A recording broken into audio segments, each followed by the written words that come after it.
জেনে নিতে হবে মুহাম্মদের প্রতি ভালোবাসা আছে, দয়া আছে, না হলে এই মানুষগুলো ভক্তি ভরে সাল্লাল্লাহু আলাইহি ওয়াসাল্লাম বলতেন না। মানুষের দল কথা বলতে আরম্ভ করলাম, এতগুলো বংশভেদ করে আপনার নবীকে আমার নবীকে কেন আপনাদের সামনে আমার সামনে পেশ করেছি? আমরা যেন জাহান্নামে না চলে যায়, এই জন্য আল্লাহ দয়া করে নবী মুহাম্মদুর রাসূলুল্লাহকে আমাদের কাছে নবী করে পাঠিয়েছি। এ মুসলমান শুনে নেই, যদি নবী না আসতেন তো আমরা জানতাম না মদ আমাদের জন্য হারাম। আমাদের কাছে নবী না আসতেন তো জানতে পারতাম না বোন আমাদের জন্য হারাম। মানে নবী না আসলে আমরা জানতে পারতাম না আমার ভাবি আমার জন্য হারাম। এই করে দুনিয়াটায় জন্য কেলেমে পড়ে যেতাম। আল্লাহ দয়া করে আমাদের কাছে নবীকে লাকাদ কানা লাকুম ফি রাসূলিল্লাহি উসওয়াতুন হাসানার পরিচয় দিয়ে পাঠিয়ে দিয়েছি। নবী বলছে বান্দা, নবী বলছেন উম্মতি তোমরা কান খুলে শুনে নাও, আমি তোমাদের কাছে নেতা হয়ে এসেছি। আমি নিজের তরফের জন্য নেতা হতে পারেনি, আমাকে আল্লাহ দয়া করে তোমাদের সামনে পাঠিয়েছে। আমি যেইভাবে খাবো, আমি যেইভাবে চলতে বলবো, আমি যেইভাবে ঘুমাতে বলবো, তোমরা যদি কোনো মুসলমান আমার আইনকে ফলো করে নাও, আমি নবী তোমার জান্নাতের জিম্মাদার। কোনো অসুবিধা হবে না, হবে না, হবে না। যতই করো বাহানা তোমায় আল্লাহ ছাড়বে না। কত হেলে দুলে চলছো ফিরছো নামাজ পড়ছো না, যতই করো বাহানা তোমায় আল্লাহ ছাড়বে না। কত হেলে দুলে চলছো ফিরছো দানও করছো না, যতই করো বাহানা তোমায় আল্লাহ ছাড়বে না।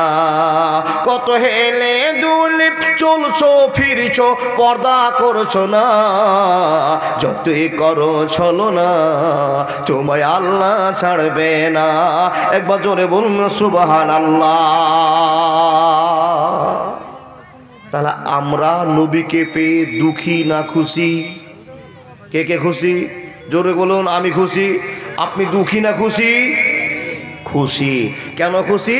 যে নবী মোহাম্মদ আসাতে আমাদের জীবনের উন্নত শিখরে পৌঁছে যাওয়ার ভূমিকা পালন আল্লাহ করে দিয়েছে। এটা আল্লাহর দয়া। আপনি এমনিতে মুসলমান হননি, আল্লাহ আপনাকে দয়া করেছে। তাই কোটি কোটি অমুসলিমদের ভিতরে আপনারা মাত্র কিছু সংখ্যালঘু মানুষ মুসলমান হয়েছে, এটা আল্লাহর দয়া। এবার মুসলমান গোটা পৃথিবীতে সংখ্যা গরিষ্ঠ না লঘু? কি গো? সংখ্যালঘু। দেখেন আল্লাহ যাদেরকে দয়া করেছে সেই জন্য আজকে আপনি হেদায়েত পেয়ে এত ঠান্ডার রাতে তোষকের বিছানকে ছেড়ে দিয়ে মাটির গাড়ির উপরে বসে আল্লাহ এবং আল্লাহ রাসূলের কথা শুনছেন। এবার আপনাকে শুনতে হবে রাসূল কি বলেছেন, কি করলে জান্নাত যাব। এটা কি আমাদের প্রশ্ন কি না? কোন আমল করলে আমরা জান্নাত যাব? তাহলে আমাদের জালসা শুনে নেকি হয়ে লাভ হয়েছে, নামাজ পড়ে লাভ হয়েছে, রোজা করে লাভ হয়েছে, দান করে লাভ হয়েছে, শুধু একটাই উদ্দেশ্য জান্নাত যাব। এটা আমাদের উদ্দেশ্য। আল্লাহ প্রত্যেকের উদ্দেশ্যকে তুমি সাফল্যমণ্ডিত করবে, আল্লাহুম্মা আমিন। বাপ এবার নবী মুহাম্মদকে আল্লাহ বলছেন কত কৌশল করে আমি দয়া করে তোমাদের কাছে পাঠালাম। এই নবী মুহাম্মদ তোমাদেরকে যদি বলে ডান কাতে ঘুমাতে হবে তো তোমরা ডান কাতেই ঘুমাইও। যদি নবী মুহাম্মদ বলে তোমরা ভাত খাওয়ার সময় প্রথমে বিসমিল্লাহ বলিও তো তোমাদের বিসমিল্লাহই বলতে হবে। যদি তোমাদেরকে বলে ঘুমিয়ে যাওয়ার পরে উঠার সময় আলহামদুলিল্লাহিল্লাযী আহিয়ানা বাদামা আমাতানা ওয়া ইলাইহিন নসুর এই কথা বলতে বলে তোমরা সেটাই করিও। নবী যদি বলে উম্মতিরা তোমরা রাস্তায় যখন চলবা তো বুকটাকে নিচে করে মাথাটাকে নিচু করে রাস্তায় চলিও, খবরদার হিটলারের মতো বুক উঁচু করে হাঁটিও না। নবী মোহাম্মদ যদি বলে দেয় তো তোমরা সেটাই করিও। আল্লাহ নবী মোহাম্মদকে কেন মানবো? আল্লাহ প্রমাণ করে বলছেন শুনে নাও, নবী মুহাম্মদকে মানার কারণ এটাই তোমাদের জন্য জান্নাতের ঠিকানা আর এটাই তোমাদের জন্য জাহান্নামের ঠিকানা। যেই মানুষরা নবী মুহাম্মদকে মেনে নিবে তারা জান্নাত চলে যাবে, আর যারা নবী মুহাম্মদকে মানতে পারবে না ওরা কোনোদিন জান্নাতে যাবে না। মাওলানা কি কি কাজে নবী মোহাম্মদকে মানব একটু বলুন। এবার শুরু করলাম বিস্তারিত আলোচনা। এখানে যতটি বয়স্ক বাপ আছেন যারা বিয়ে করে নিয়েছেন তাদের জন্য আজকের ওয়াজটা নয়, যারা বিয়ে করেননি তাদের জন্য ওয়াজ। আজকে বিয়ে লাগাবো। জি এই আব্বা, দাদা, বন্ধু, আপনার ছেলে জুয়ান হয়ে গেছে, আপনার কর্তব্য আপনার ছেলের বিয়ে আপনাকে দিতে হবে। আপনার মেয়ে বড় হয়ে গেছে, বিয়েটা আপনাকে লাগাতে হবে, বাপের কর্তব্য। কিন্তু যারা বিয়ে করে নিয়েছেন আপনারা এখন পর্যন্ত নবী মুহাম্মদ রাসূলুল্লাহ পড়ুন সাল্লাল্লাহু আলাইহি ওয়াসাল্লামের আইনকে মানতে পারেননি। দেখুন আল্লাহ বলছেন কি প্রশ্ন, এই যুবক তোমার গায়ে যৌবনের উত্তেজনা এসেছে না? আল্লাহ যৌবন তো দেখা দিয়েছে 16 বছর বয়সে, প্রমাণ হয়ে গিয়েছে আমার গায়ে উত্তেজনা এসেছে, বুঝবো কি করে? অনেক সিমটম আল্লাহ রাব্বুল আলামিন বলে দিয়েছেন। আর বাপকে চিনার জন্য সিমটম আল্লাহর নবী মুহাম্মদুর রাসূলুল্লাহ পড়ুন সাল্লাল্লাহু আলাইহি ওয়াসাল্লাম বলে দিয়েছেন। বেটা যদি সাবালক হয় তো বাপ বুঝবে কি করে? বেটি যদি সাবালক হয় তো বাপ বেটিকে বুঝবে কি করে? আমার বেটি সাবালিকা হয়েছে, আমার বেটা সাবালক হয়েছে, আমার কর্তব্য ফরজ হয়ে গিয়েছে, আমার ছেলে মেয়ের বিয়ে পড়াতে হবে, এটা আপনার প্রথম কর্তব্য। এবার আপনাকে শুরু করলাম জীবনের ইতিহাস। শুধু নবীর আইনকে মানব তবে আমরা জান্নাত চলে যাব। এতগুলো লোক বসে আছি, একটাও লোক হাত দেখে বলতে পারবো না নবী যেটা করতে বলেছে আমরা সেটা করেছি, একটা পারবো না। আমাদের ভিতরে গোলমাল থেকে গেছে। তার প্রথম নাম্বারটা হলো যারা বিয়ে করে নিয়েছেন অরিজিনাল মেয়ে বিয়ে করতে পারেননি। মাওলানা অরিজিনাল মেয়ে পাবো কোথায়? সবাই অরিজিনাল, চিনতে হবে, জেনে নিতে হবে। মাওলানা একটু বুঝিয়ে বলুন না। আল্লাহ পাক রব্বুল আলামিন বলছেন কি, ফানকিহু মা তাবা লাকুম মিনান নিসা মাসনা সুলাসা ওয়া রুবা ফাইন খিফতুম আল্লাহ তাদিলু ফাওয়াহিদা। আপনাকে কথা বলতে আরম্ভ করলাম। বিশ্ব নবীকে বানিয়ে বলছেন, এ নবী মুহাম্মদ তোমার উম্মতিকে আমি আল্লাহ ভালোবাসা দেখাতে আরম্ভ করলাম। এ আল্লাহ কি ভালোবাসা দেখিয়েছো বলে দাও। তো রব্বুল আলামিন বলছেন ফানকিহু মা তাবা লাকুম মিনান নিসা।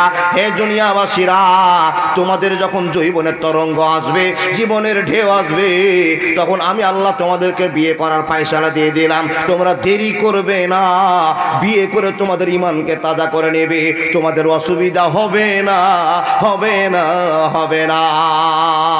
বন্ধুরে আমার, আপনি চট করে বলবেন মাওলানা বিয়ে করলে কি সমাধান হয়ে যাবে?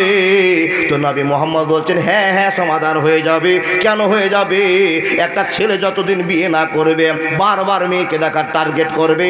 এখান থেকে 5 কিলোমিটার জালসা শুনতে যাবে, ওইখানে সুন্দর সুন্দর মহিলা জালসা শুনতে আসবে, পরের দিন টান মারবে। এটা হলো আপনার যৌবনের টান, যৌবনের ধাক্কা। যখন ছেলেটা বিয়ে করে নিবে বারবার অন্য মেয়েদিকে মনস্ক হতে পারবে না। নবী মুহাম্মদ বলছে শোনে নাও, যৌবনের তরঙ্গ যদি তোমার চলে আসে দেরি করিও না, বিয়ের জন্য প্রস্তুত নিয়ে নাও। ফানকিহু মা তাবা লাকুম মিনান নিসা।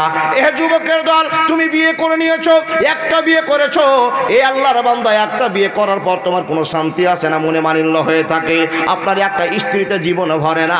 আল্লাহ রাব্বুল আলামিন বলছেন দিয়ে নাও, ও উম্মতি তোমরা ভালো করে শুনে নাও, বান্দা বান্দি শুনে নাও, আমি আল্লাহ তোমাকে 2টো বিয়ে করার পারমিশন দিলাম, অসুবিধা হবে না, হবে না, হবে না।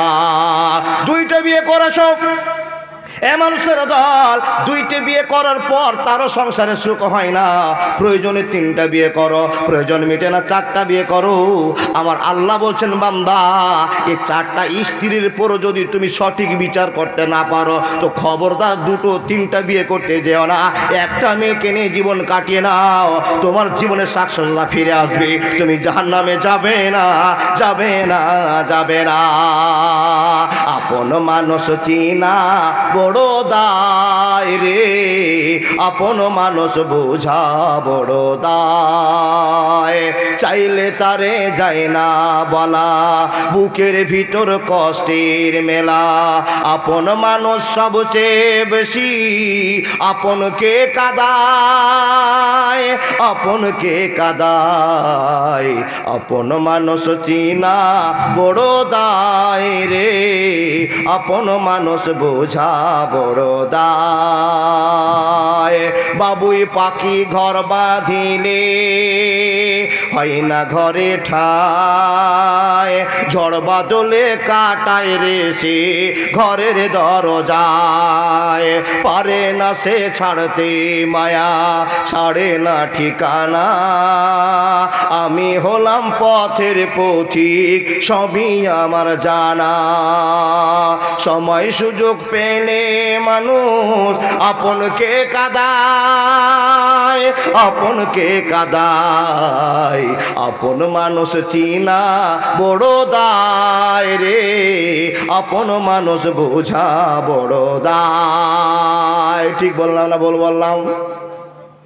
ঠিক বলেছি তো? হ্যাঁ বাপ, শুধু শুনে যান, জীবন ধন্য করুন। রব্বুল আলামিন বলছেন ফানকিহু মা তাবা লাকুম মিনান নিসা মাসনা সুলাসা অরবা, তোমার প্রয়োজন মতো বিয়ে করো, কিন্তু যদি তোমার বিচার করতে সমস্যা হয় খবরদার এক থেকে দ্বিতীয় বিয়ে করিও না। বিয়ে করার পারমিশন দিলেন, এবার প্রশ্ন হলো বিয়ে করব কাকে? এটা হলো প্রথম প্রশ্ন। যেটি মেয়েকে আপনি বিয়ে করেছেন একটাও চলবে না। মাওলানা কি কথা বলেন গো? জি, কি কথা বলছেন? এগুলো চলবে না? আলহামদুলিল্লাহ, সব কটাই চলবে, সব কটাই চলবে। সব মা হওয়া দরকার আছে। এখন বর্তমানে চলবে না কে? যাদের মোবাইলে ছবি দেখছে, নোংরা ছবি, ওরা মা হতে পারে না। এই খুব হাসছে, খুব হাসছে। টাকা ভাগ পাচ্ছে নাকি? টাকা না আমার দিকে। এ বাপ, এখনকার বর্তমানের যেই মেয়েটার ছবি মোবাইল আপনি দেখতে পাবেন, কসম করে বলছি ওকে কোনো দিন বিয়ে করে আপনি শান্তি পাবেন না। মেয়ে বাদ চলে গেল। আপনি প্রশ্ন করুন নবীকে, নবী বিয়ে করব কাকে?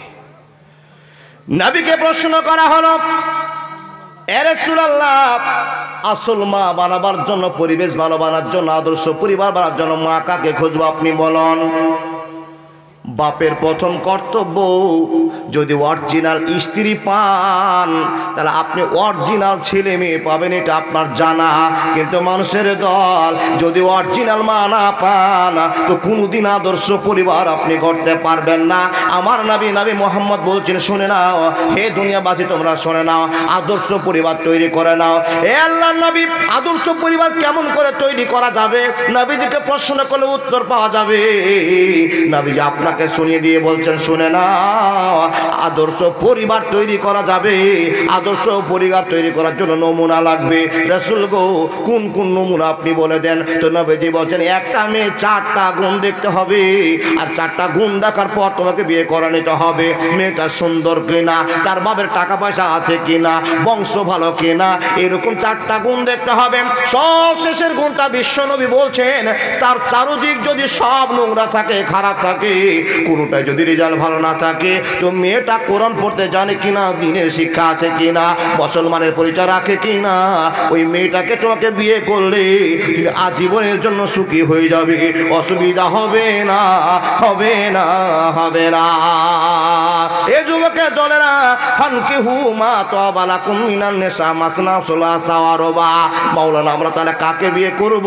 তো নবীজি বলছেন, যাকে দেখতে সুন্দর মনে হয় আর তোমাকে ভদ্র বলে মনে হয়। হাজার হাজার মেয়েরা স্কুল যাবে, হাজার হাজার মেয়েরা মক্তবে যাবে, হাজার হাজার বেটি ছেলেরা রাস্তা দিয়ে চলাচল করবে, এদের ভিতরে তোমাকে কাকে পছন্দ করতে হবে? তো নবীজি বলছেন, তার ভিতরে দিনের গুণ পাওয়া যাবে। যেই মহিলাটাকে দেখতে পাবে ভদ্র, যাকে দেখা যাবে নম্র, যাকে দেখা যাবে এর ভিতরে গুণ পাওয়া যায়। কেমন করে চিনবো মাওলানা? 10টা মেয়ে প্রাইভেট যাচ্ছে, বাবারে 10টা মেয়ে প্রাইভেট যাচ্ছে, সবাই বরখা পরে আছে, কিন্তু বরখার ভিতরে একটা 12,000 টাকা দামের মোবাইল ঢোকা আছে। বুঝাতে পারলাম না? কি গো, আপনাদের এলাকায় আমাদের পশ্চিম বাংলার মুখ্যমন্ত্রী মোবাইল দেয়নি? দিয়েছে? পেয়েছেন? আপনার মেয়ে পেয়েছে। বাইরে সুন্দর করে মেকআপ করেছে, হিজাব পড়েছে, বরকা পড়েছে, আর বরকার ভিতরে একটা 12,000 টাকা দামের মোবাইল ভরা আছে। আচ্ছা বলুন তো, ওর বাপকে ফোন করছে না, ওর ভাইকে ফোন করছে না, ওর মাসিকে ফোন করছে না, ও ফোন করছে ওর বন্ধুকে। মাওলানা, বন্ধুকে ফোন করা মেয়েটাকে বিয়ে করা যাবে? চলবে না, চলবে না। কোম্পানি বসাচ্ছেন আর কোম্পানি বসিয়ে কোম্পানির ফ্যাক্টরি থেকে আদর্শ মাল নেবেন, ভালো মাল নেবেন, আদর্শ পরিবার তৈরি করবেন। লাকাদ কানা লাকুম ফি রাসূলিল্লাহি উসওয়াতুন হাসানা, নবী মুহাম্মদের টেকনিককে আইডিয়ালকে বাড়িতে প্রবেশ করাবেন, আপনি পারবেন না। ওই সমস্ত